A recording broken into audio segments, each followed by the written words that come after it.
Finger मिलाने की कोशिश करना और इस गाने को सुन लेना। क्यों हम जो भी सॉन्ग करते हैं अगर हम उसको सुन लेते हैं तो हमारे उसमें वो जो सॉन्ग है हमारे माइंड में जाती है, फिर वो उसका राइमिंग जो उसका कॉम्पोजिशन है वो हमारे दिमाग में आता है, फिर उसके अकॉर्डिंग हमारी फिंगर चलती है। तो आप लोग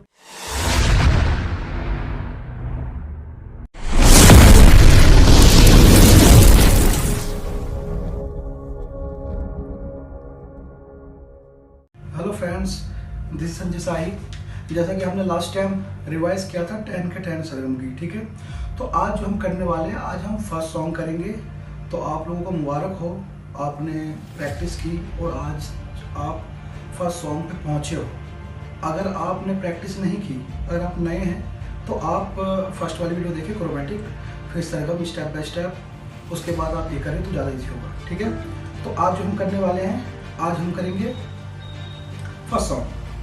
और सॉन्ग जो आप कर रहे हैं ना, तो उसमें आप लोग कंफ्यूज मत होना कि पुराना है या नया है।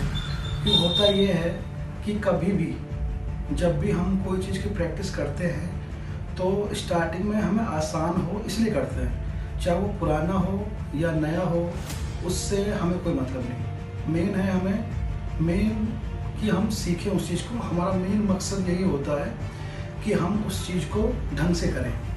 अब एक ही बार 2-3 स्केल वाला ऐड करके कर लेंगे तो वो चीज़ नहीं आएगी सही से, है ना। तो आप पुराने गाने पे मत जाना, नए गाने पे मत जाना, हमें सीखने पे जाना है, ठीक है। तो मैं आपको करके दिखाता हूँ और काफ़ी इजी है। जैसे लाइक ये फर्स्ट स्ट्रिंग है, ठीक है, इसका नाम ई है। तो अब क्या करेंगे, जो ई स्ट्रिंग है उस पर क्या करना है हमें, ये आपको हमने बताया होगा। ये बॉक्स होता है 1 2 3 4 5 6 7 8 9 10 11, तो ये बॉक्स होता है। तो अब क्या है, काफ़ी इजी। जैसे लाइक अब मेरा जो फर्स्ट फिंगर है ये है 4th बॉक्स पे, और सेकंड फिंगर है 5th बॉक्स पे, और फिर जो 4th फिंगर है वो 7 पे है, 7 बॉक्स पे।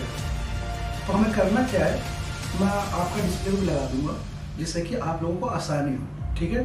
तो करना यह है हमें कि 4 5 7 7, फिर करेंगे 4 5 7, उसके बाद 7 7 7 7, फिर 4 5 7 7 7 7 7, फिर 4 5 7, फिर 4 2 छम छमा छम छम।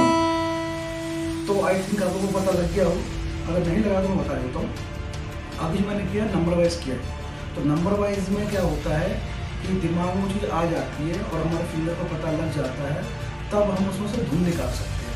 तो अब क्या है कि है वही चीज़, और इसमें से हम धुन निकालेंगे इसी नोट्स में और इसी बॉक्स में। तो अब देखिए, और मैं आपको इसके बारे में बता दूंगा, पहले आप देख लो।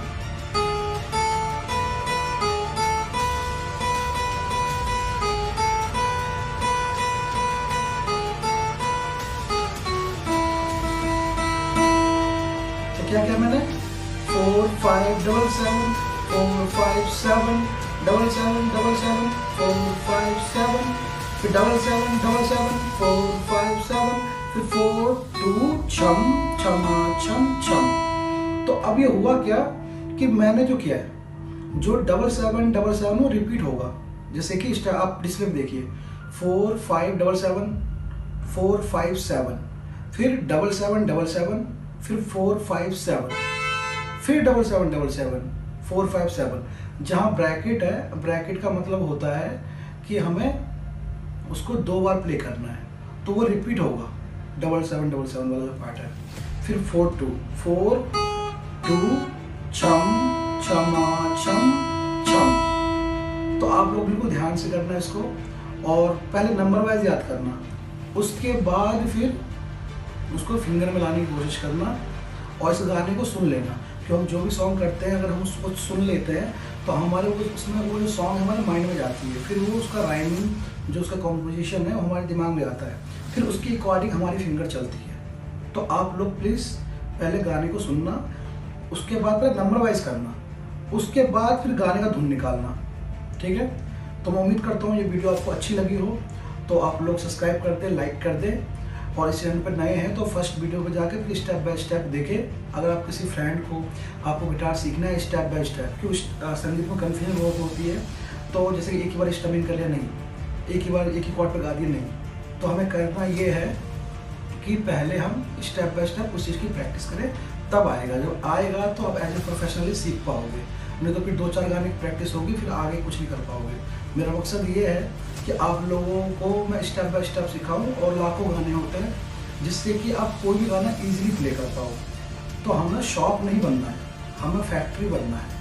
जब आप स्टेप बाय स्टेप प्रैक्टिस करेंगे तभी आप फैक्ट्री बन सकते हैं, नहीं तो आप शॉप क्या नॉर्मल चीज़ें नहीं बन पाएंगे। ठीक है, so love you all, thank you so much.